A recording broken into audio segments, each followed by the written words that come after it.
Hello बच्चों, welcome to दृष्टि CUET, जहां हम आपका साथ देने वाले हैं स्कूल से करियर तक। लास्ट वीडियो में मैंने आपको सिलेबस के बारे में, स्ट्रेटेजी के बारे में बताया था कि हम प्रीवियस ईयर के क्वेश्चन करेंगे, प्रैक्टिस पेपर करेंगे, कितने MCQ आने वाले हैं, एक MCQ कितने नंबर का होने वाला है, और अगर नेगेटिव मार्किंग है तो वो कैसे डील की जाएगी और कैसे नेगेटिव मार्किंग को देखना हमें, वो सब हमने पहली वीडियो में बात कर लिया था। अभी हमारी सेकंड वीडियो है जहां पे वहां पे भी मैंने बताया था पहली वीडियो में कि सेकंड वीडियो देखना मस्ट है, जरूरी है। कंपैरिजन करना जरूरी है कि 2025 में सिलेबस क्या था, 2026 में सिलेबस क्या, तभी जाके आपको इकोनॉमिक्स में एक डायरेक्शन मिलेगी कि हमें इसको डील करना तो करना कैसे है। सबके सब यही बता रहे हैं कि इनका जो हमारा इंडियन इकोनॉमिक डेवलपमेंट यानी इंडियन इको है वो जुड़ गया है, वो सबको पता है, मगर और क्या क्या चेंज हुआ है वो तो पता चले, क्योंकि जब बाकी चेंज का पता चलेगा तभी हमें इकोनॉमिक्स ज्यादा अच्छे से समझ में आएगी। तो इसीलिए मैंने आपको कहा ना, दृष्टि जो है ना वो आपका साथ देने वाला है स्कूल से करियर तक, बिल्कुल आपके साथ है, स्टेप बाय स्टेप चलेगा आपके साथ। तो आज का ये वाला वीडियो बेटा देखना ना भूले, आप भी देखिए, अपने फ्रेंड्स को भी बेटा भेजिए, और याद रखिए दृष्टि के CUET जो हमारा जो टेलीग्राम चैनल है उससे जरूर जुड़े ताकि आप अपडेट रहें, ठीक है। क्योंकि इकोनॉमिक्स में बहुत ज्यादा चेंजेस हुए हैं, इसमें आपको ज्यादा टाइम देना पड़ेगा। मैं ये नहीं कह रहा कि बाकी सब्जेक्ट आसान है, बाकी सब्जेक्ट में भी आपको टाइम देना पड़ेगा, बट इकोनॉमिक्स में कुछ ज्यादा ही टाइम देना पड़ेगा। क्यों, चलो वो समझते हैं। देखो, CUET UG 2026 आप इकोनॉमिक्स कह लो, बिजनेस इकोनॉमिक्स कह लो, यहाँ पे बात एक ही है। क्या पढ़ने वाले हैं? समरी ऑफ चेंजेस पढ़ने वाले हैं। ये बात समझ में आ गया। चलिए आगे स्टार्ट करते हैं बेटा इस चीज को। देखिए बेटा, सबसे पहले देखो यहाँ पे मैंने 2025 लिया है, यानी 2025 हमारा यहाँ पे है और 2026 हमारा बेटा यहाँ पे है, ठीक है। नेट इफेक्ट क्या हुआ है वो देखना है।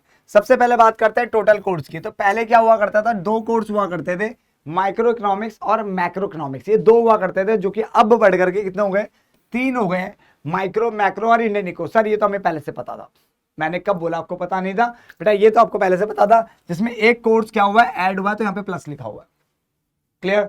देन इसके बाद इसने बोला माइक्रो इकोनॉमिक्स की बात करें, पहले 5 यूनिट्स हुआ करते थे और अब 4 यूनिट्स है, और बल्ले बल्ले बल्ले बल्ले 1 यूनिट कम हो गया। पर यार इन्होंने क्या लिखा हुआ है, मोर डिटेल्ड कर दिया यार। क्या कर दिया, मोर डिटेल कर दिया, मतलब थोड़ा और ज्यादा डीप में जाना पड़ेगा।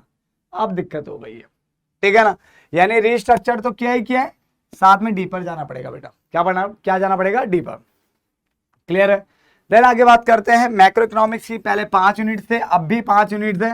चलो भाई यहां तो सेम है कम से कम, मगर मगर मगर एक्सपेंड कर दिया भाई साहब, यहां पे भी फैला दिया चीजों को, ठीक है, यानी मोर एनालिटिकल कर दिया गया। बताओ, मतलब ये आपका ना गला दबाने पे उतारू है भाई, मत टेंशन ना लेना, दृष्टि है ना तो बस बहुत है।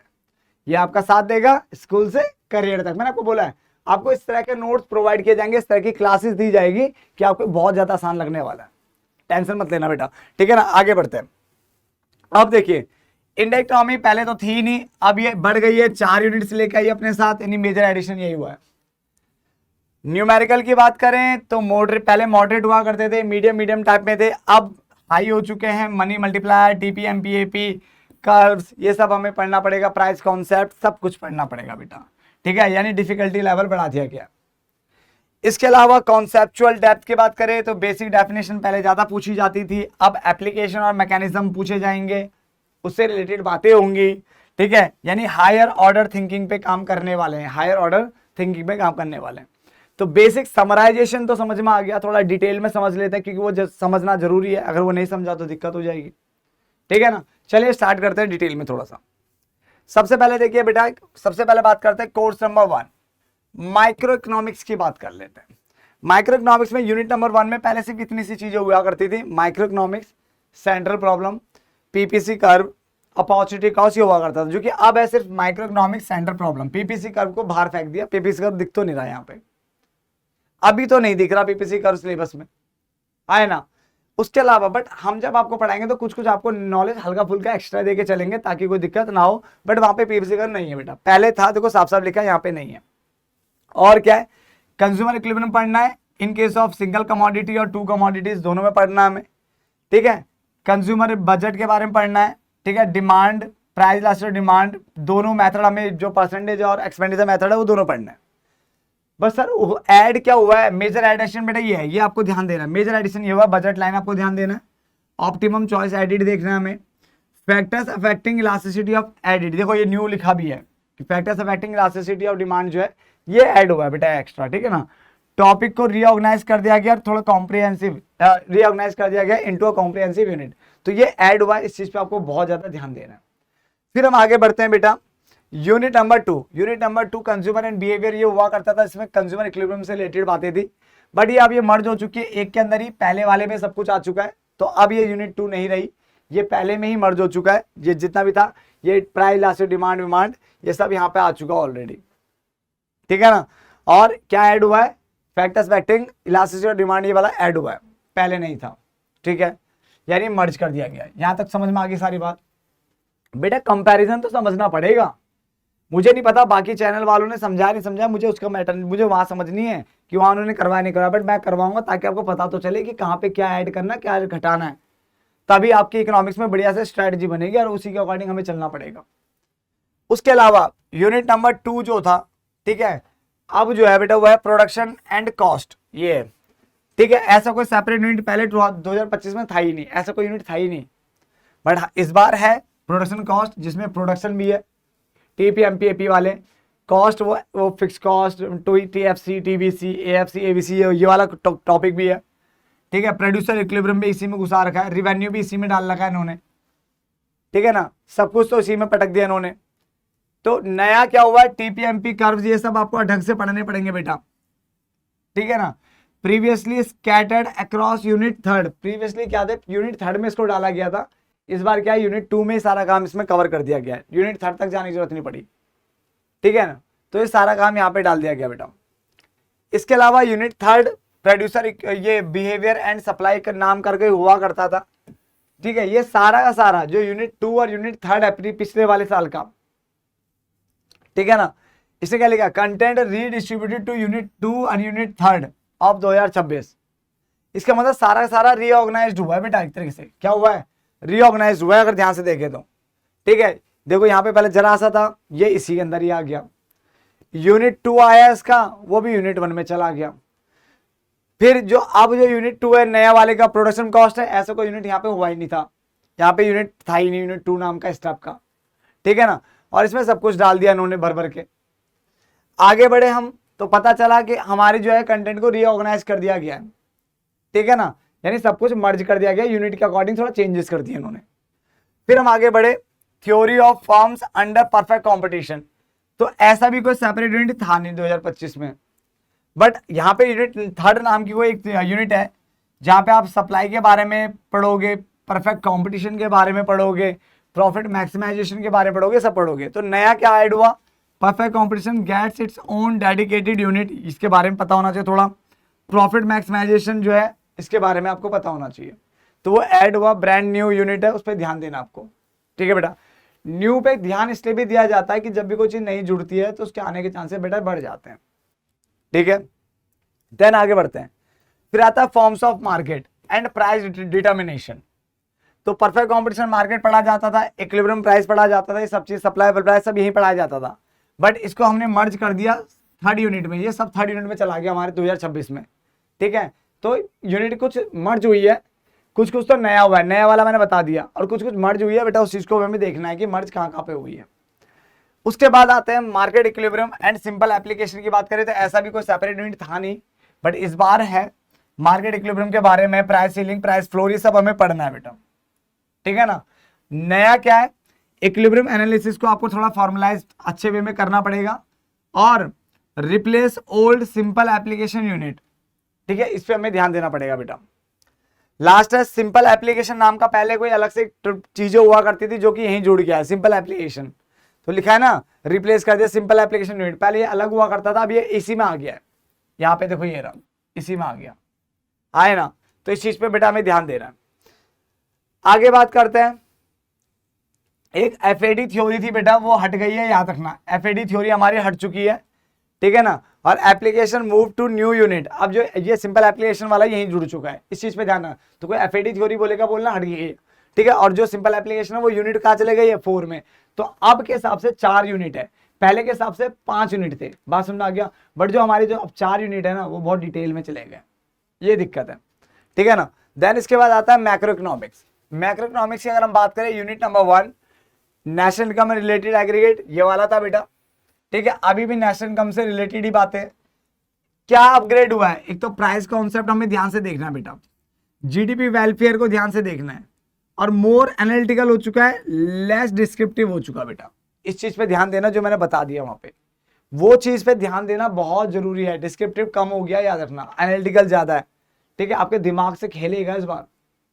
आगे यूनिट नंबर 2 मनी बैंकिंग, पहले भी वही कॉन्सेप्ट थे, अब भी लगभग वही कॉन्सेप्ट है, पर क्या जुड़ा है बेटा ध्यान से देखिए। पहला money creation and money multiplier, ये न्यू जुड़ा है क्रिटिकल फॉर्म में, ठीक है ना। उसके अलावा policy tools to control money supply, ये न्यू जुड़ा है, पहले नहीं था। तो क्या क्या हुआ है, मनी मल्टीप्लायर ऐड हो गया, न्यूमेरिकल फॉर्म पे ध्यान देना है, लिखा हुआ है साफ साफ। पॉलिसी टूल्स पे ध्यान देना है, और स्पेसिफिक रिफॉर्म्स प्राइवेटाइजेशन जो लिस्ट है वो हमारी रिमूव्ड हो गई है। जो स्पेसिफिक रिफॉर्म्स प्राइवेट या फिर प्राइवेटाइजेशन जो लिस्ट थी वो रिमूव कर दी गई है, क्योंकि पहले था ये वाला, पहले था ये प्राइवेटाइजेशन वाला, ये हटा दिया। मगर समझ में आया क्या, ये पहले से ये चीजें पता थी आपको, ये आपको पता ही नहीं थी। आप खाली बुक लाते थे और टिक विक करके पढ़ना स्टार्ट करते थे। ऐसे थोड़े ना नंबर आते हैं, ऐसे थोड़े ना वो क्या नाम है यूनिवर्सिटी मिलती है बेटा। जब डिटेल में पढ़ोगे क्या ऐड हुआ क्या नहीं, आपको मेन ध्यान इधर ही देना है। इधर ही देखो, ये बाण निकाल दिया मैंने, इन्हीं पे ध्यान देना, इधर वाली चीजों पे, क्या ऐड हुआ क्या रिमूव हुआ, इस पे ध्यान दे दो। बाकी यूनिट मर्ज हुई है, उससे ज्यादा कोई बड़ी बात नहीं होगा, उससे कोई बड़ा खेल नहीं है वो। यूनिट 3 एडीएस से रिलेटेड वाला चैप्टर, एग्रीगेट डिमांड है, एग्रीगेट सप्लाई से रिलेटेड चैप्टर, पहले भी लगभग वही था, अब भी वही है। बस देखिए ध्यान से क्या क्या लिखा है। मल्टीप्लायर मैकेनिज्म, वर्डिंग शिफ्ट पे ध्यान देना बेटा, ठीक है ना।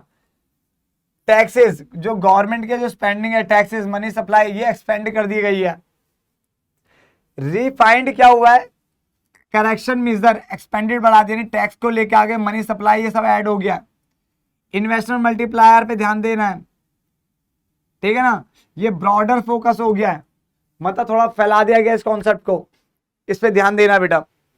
आगे चलते हैं, बजट पे क्या हुआ है। बजट का पहले ये कॉन्सेप्ट हुआ करता था 2025 को, जिसको हमें जानने की जरूरत नहीं है, हमें तो जानना है 26 में क्या है और उसमें चेंजेस क्या क्या है।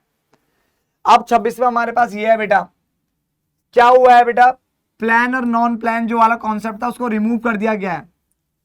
प्लान और नॉन प्लान को आउटडेटेड मान के हटा दिया। डेवलपमेंट क्लासिफिकेशन को भी हटा दिया। अब ये पढ़ मत लेना गलती से भी, अगर गलती से किसी बुक में प्रिंट हो रखा है ना, पढ़ना मत, फालतू टाइम वेस्ट होगा, ठीक है। Downsizing, role of government, ये भी हटा दिया। बस थोड़ा क्लीनर और मोर फोकस यूनिट रखा हुआ है बेटा, ठीक है ना। तो इसमें थोड़ा काम अच्छा किया इन्होंने, आपके थोड़ा हल्का कर दिया बेटा। इसके बाद बैलेंस ऑफ पेमेंट 5वां, जिसमें फॉरेन एक्सचेंज को भी इंक्लूड करते हैं, पता है ना आपको। पहले ये हुआ करता था, अब क्या कर दिया, मैनेज फ्लोटिंग को लेके आगे। Number 1 determination of exchange rate new mechanism के अकॉर्डिंग ये लेके आ गए। तो मेजर एक्सपेंशन क्या हुआ, यूनिट रीनेम हो गई है। नंबर 1, पहले तो यूनिट का नाम ही चेंज हो गया, पहले कुछ था अब कुछ और है, ठीक है ना। मैनेज फ्लोटिंग आ चुका है, एक्सचेंज रेट डिटरमाइन करने का तरीका हो चुका है, और ज्यादा एनालिटिकल कर दिया गया इस चैप्टर को भी। यहां तक कोई दिक्कत तो नहीं। अब समझ में आ रहा है इकोनॉमिक्स में चेंजेस क्या क्या हुए हैं बेटा, ये जानना बहुत जरूरी था आपके लिए, है ना। अभी आप बाकी जगह जाके देखो ना, एक एक चीज पे पॉइंट कोई रख रहा है तो बताओ। अगर रख रहे हैं तो बहुत बढ़िया बात है भाई साहब, मैं उनके लिए दिल से शुक्रिया करूंगा कि आपको कम से कम वो क्लियर तो कर रहे हैं। आपकी चीजों को क्लियर करना बहुत जरूरी है आपको। अगर आपको यूनिवर्सिटी में नंबर चाहिए तो बेटा पता होना चाहिए कंपैरिजन क्या है, और मेन फोकस यहां रख लो। बुक लेते वक्त पे भी ध्यान देना थोड़ा सा, ठीक है ना। और जो लेटेस्ट बुक है बेटा उसी बुक को ले। बाकी कोर्स नंबर 3 तो आपको पता चल गया, ये तो पूरा इंडियन इको पूरा नया है, जिसमें 4 यूनिट है बेटा। कितने यूनिट है, 4 यूनिट है बेटा, ठीक है। ये ऑलरेडी मैं पिछले वीडियो में डिस्कस कर चुका हूं, इसलिए मैं ज्यादा करूंगा नहीं। एक तो डेवलपमेंट पॉलिसीज एंड एक्सपीरियंस 1947 से 1990, ये चैप्टर आपका है। ये यूनिट नंबर 1 था पिछली बार भी, अभी भी यही है। पिछली बार मतलब CUT में नहीं था, क्लास 12th में इंडियन इको जिसने पढ़ी है उसकी बात कर रहा हूं मैं। देन इकोनॉमिक रिफॉर्म वाला सेम वही है, अभी मैंने पिछली वीडियो में समझाया ये। उसके बाद करंट चैलेंजेस में human capital formation, rural development, employment और एनवायरमेंट एंड सस्टेनेबल डेवलपमेंट, ये है आपका यूनिट नंबर 3। और यूनिट नंबर 4 में आपके पास है इंडिया पाकिस्तान चाइना वाला चैप्टर, जो ऑलरेडी मैं पिछली वीडियो में डिस्कस कर चुका हूं, तो आपका टाइम क्यों वेस्ट करूं मैं। सीयूटी के कंटेंट पे काम करेंगे ना, अब बात समझ आ गया। तो ये सब चीजें आपको करनी है। तो मेरा काम है आपको अच्छे से बताना कि कैसे इकोनॉमिक्स के साथ डील करना है। समझ में आ गया। कोई गलती नहीं होनी चाहिए, कोई गलती नहीं होनी चाहिए। हम पे टाइम है, इस बार टाइम है और अच्छे से डील करना। हमें बहुत तरह तरह के पेपर के और प्रीवियस ईयर क्वेश्चन करने हैं, इंपॉर्टेंट क्वेश्चंस करने हैं, प्रैक्टिस बुक करनी है, प्रैक्टिस पेपर करने हैं, प्रैक्टिस पेपर करने हैं बेटा। हमें टॉप यूनिवर्सिटीज में एडमिशन लेना है, इकोनॉमिक्स को अच्छे से डील करना है। समझ में आ गया। और इस चीज को भूलना मत कि दृष्टि आपके साथ है, और कहां से कहां तक, स्कूल से करियर तक। समझ में आ गया। फटाफट से इसको क्या नाम है, इसको पीडीएफ को एक बार देख लीजिए, अपने दोस्तों को भी बता दीजिए। और तो और टेलीग्राम, दृष्टि सीयूटी के टेलीग्राम से जुड़ना ना भूले। जुड़ोगे तो ज्यादा बढ़िया रहेगा बेटा आपके लिए। और चैनल को सब्सक्राइब करना भी ना भूले, क्योंकि जितना ज्यादा अपडेट अगर आप रहना चाहते, अगर आप अपने आप को अपडेट रखना चाहते हो, अपडेटेड रखना चाहते हो, तो बेटा सब करना पड़ेगा। ठीक है। टाइम कम है, किस चीज का टाइम कम है कि कोर्स के हिसाब से बोलूं, मैं तो आपको करा दूंगा, मेरे लिए टाइम है, मैं करा दूंगा, बट आपको भी तो उसके अकॉर्डिंग ढलना पड़ेगा ना। अभी जस्ट पेपर दे के आए हो, थके हुए हो थोड़े से, आप आराम चाहते हो, बट आराम करने का टाइम नहीं है आपके पास। बात में आ गया। तो फिर बेटा तैयार हो जाइए, ठीक है ना। और अपडेटेड रहने के लिए आप तो टेलीग्राम चैनल को ज्वाइन करिए, चैनल को सब्सक्राइब करिए बेटा। मिलते हैं फिर अगली वीडियो में, तब तक के लिए बाय बाय, टाटा। अब एग्जाम की तैयारी को और बेहतर करने के लिए हमारे चैनल को लाइक, शेयर और सब्सक्राइब करना ना भूलें।